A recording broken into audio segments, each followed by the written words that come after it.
having me here this afternoon. Just want to acknowledge the MC, Ms. Maki Kobayashi. I would like to acknowledge the president of the Show Women's University, Ms. Mariko Bando. I'd like to acknowledge Akiko Yuji, professor at Kosei University, Ms. Kaniko Inoguchi, PhD member of the House of Councillors, my own ambassador, Ricardo Alcock, and to all of you here. I'm just so happy to be in Japan. I would like to thank the Japanese government and the Japanese people for inviting me here, and also for the long friendship that we have had with Japan. 50 years of friendship. I think that deserves a round of applause. Thank you so much. I just want to show you just a little bit about Jamaica before I start to speak. And I'm sure a lot of you know Usain Bolt. You know Usain Bolt, and you probably know Bob Marley as well. But we also have the fastest woman runner. Her name is Shelly-Ann Fraser-Price. So we have the fastest man, and we have the fastest woman as well. So I just want you to look a little bit at Jamaica. Can you turn the volume?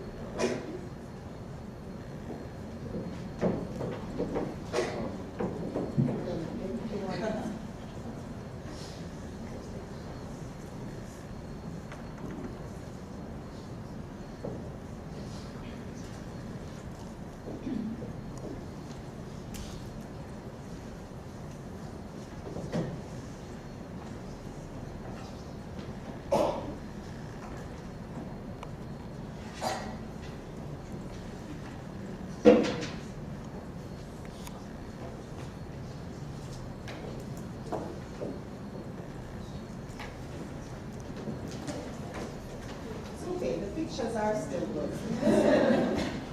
We want to show you a little bit of what Jamaica looks like and where Jamaica is in the globe. We're in between North and South America. Just wanted you to see where we are. Thank you. Thank you very much. First of all, let me say that it is indeed a great honor to be in Japan and to attend this very important symposium. I must tell you that I feel quite at home here in Japan. Number one, you're driving on the left side of the road, which is like Jamaica. And not a lot of countries that I've been to drive on the left side of the road. This is a very beautiful country, and I'm enjoying your weather. Of course, Jamaica is a lot warmer, but of course, this is beautiful weather indeed in your fall. Japan is indeed a lovely country. Today we have Japanese nationals residing in Jamaica and vice versa. We also trade with Japan in areas such as coffee beans, alcoholic drinks, tobacco, automobiles, and machinery. We share a common bond also where culture is concerned, particularly in terms of our reggae music. So a lot of you probably have listened to reggae music. Ladies and gentlemen, I particularly welcome the focus of this symposium on women and how we can change the world.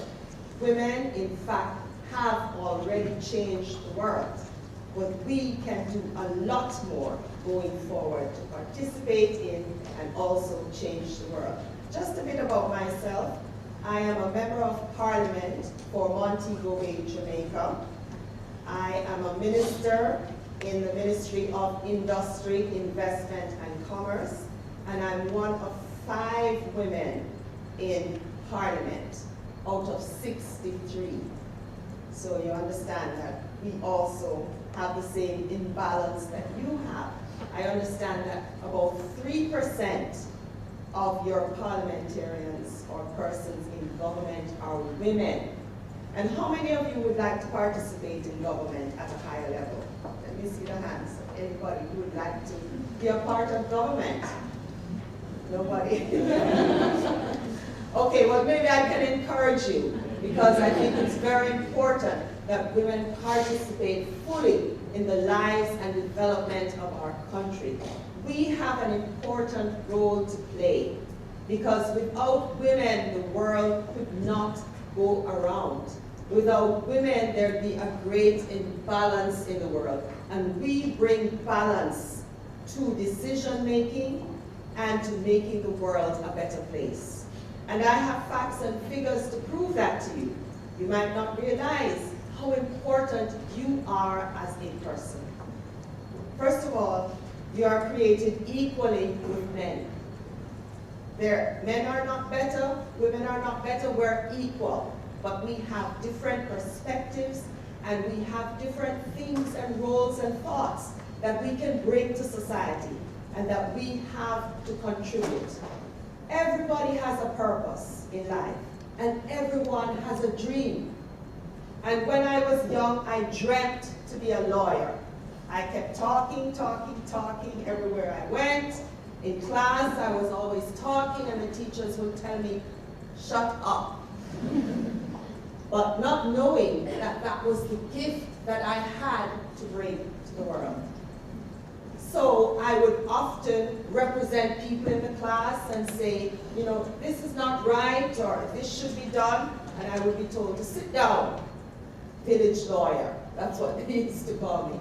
But then I became a real lawyer because I had a dream, even when I was 12 years old, that I would be an attorney at law. I became an attorney at law in Jamaica, and then I moved to Canada, and I became a lawyer in Canada for many, many years, 25 years.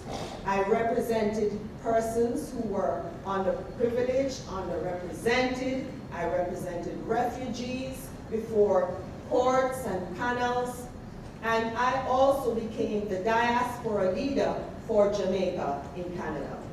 While I was at university as well, I was also voted in as the president of the Students' Union. And of course, I would also voice my concerns and the concerns of those around me. And so, even while I was in Canada, I became the counsel to the Ontario Human Rights Commission. And there I litigated many cases on behalf of many persons from all over the world. And I must say that I had a successful career. And then I felt the call to go back to Jamaica, because I felt that Jamaica needed me. I felt that I would like to contribute in my life to the success of others, and in particular to the success of women. And so I went back to Jamaica, and I ran in politics. I only went back for 1 year and a few months. And everybody said, you didn't know anybody, you've left here for so long, how are you going to win?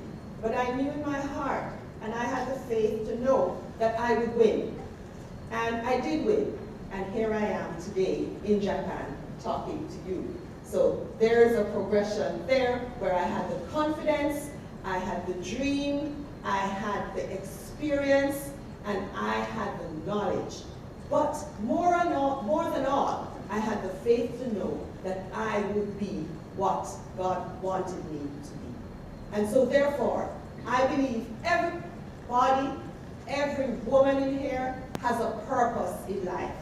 You're created for a particular thing. It's bigger than your job.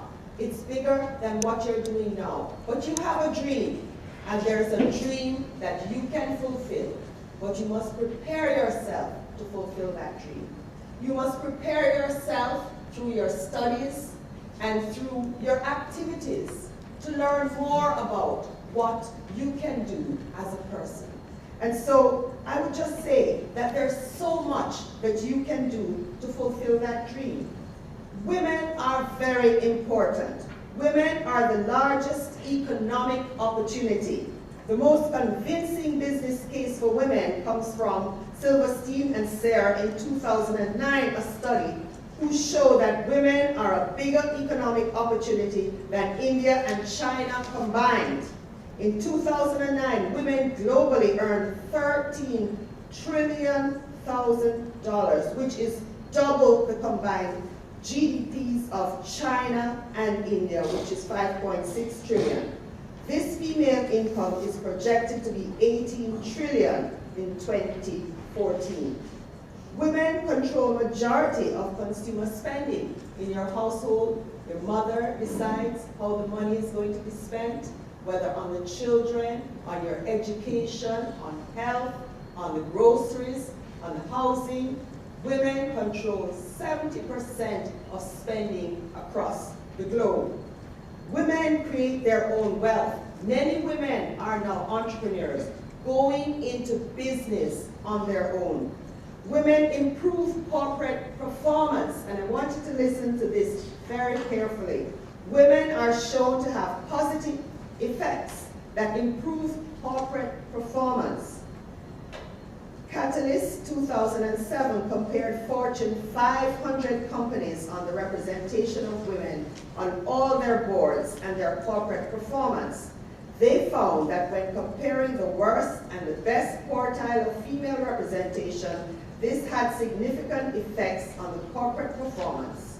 Return on equity increased by 53%. Profit margin increased by 42%. And return on invested capital by 66%. They also found that a minimum of 3 women on board gave the best results. So when you have women on your board and when you have women in a corporation, you have improved profits and improved results in your business.